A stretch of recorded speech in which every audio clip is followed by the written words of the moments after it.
Thank you very much.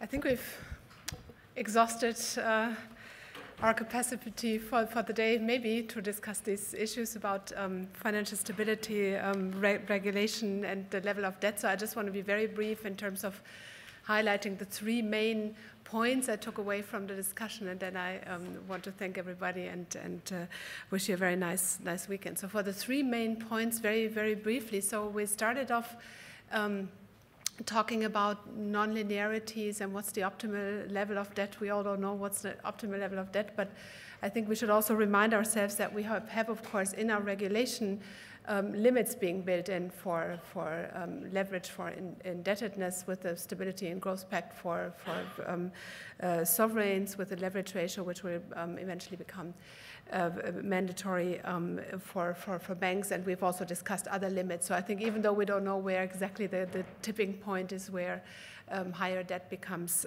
detrimental to growth, I think it's also good to have some limits in there, which of course we also have to review.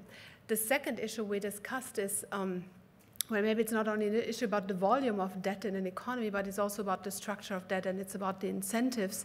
And so we very intensively discussed the sovereign issue, the sovereign exposures. I don't think I have to repeat that. But of course, we have also other elements in the regulation where we always have to think about whether we get the incentives right and whether we get whether we have incentives for risk taking in the system. So I think this is also very important. We know that what we should be aiming at, and I think it's important that wherever we identify misaligned incentives, we also have to abolish them or at least phase them out. We all understand that in the case of sovereign exposures, that it also will take time until the system can adjust to a phasing out of those rules.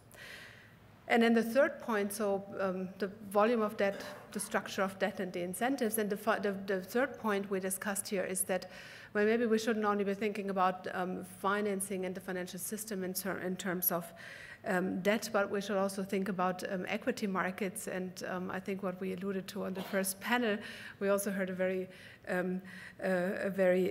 good description of where the political problems are and what the political economy of this is. But I think we also heard some discussions here and some proposals of how we could move along and how we could also get a political consensus to move on this front with regard to strengthening equity markets and also enhancing the integration of equity markets. So these are kind of three areas, I think, where we have some common ground and where we are understanding which direction we should be going. And then, as usual, the devil is in the details, and there's a lot of political economy involved, but that shouldn't stop us from thinking about it. So, yeah, I would like to thank all of you, first of all, for discussing this with us and these issues. And I hope we will stay in touch, actually, in the different fora that we have as we move forward.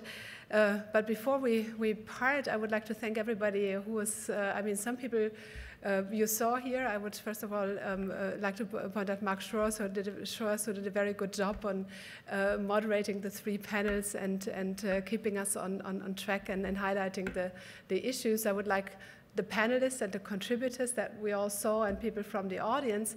And then there were some people you did not see, but who were actually in charge of organizing this here and making it a very, as I think, a very, very fruitful event. And so first of all, I would like to highlight Susanne Korbmacher from the Financial Stability Department and her team.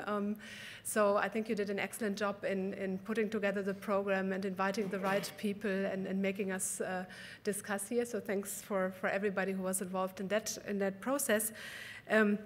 And then, of course, Katja Fretter and her team from the organizational department, the communications department. I know that we all know how much work it is to organize an event like this. And so thank you very much. At least from what I could see, there was no accident happening, and I hope it will stay like this, of course. And yeah, so thank you all for coming, for joining us here. We wish you a very nice weekend. Thanks for your contributions. A safe trip home, first of all. And we will actually have a small farewell reception in the room where we had lunch. So if you I don't know, you can discuss the issues that I've just highlighted. You can discuss everything else that you think is interesting at the end of a long conference day. It would be nice to have you around for a little bit more so that we can say goodbye, and to all the others, yeah, nice weekend, good trip home. Thank you.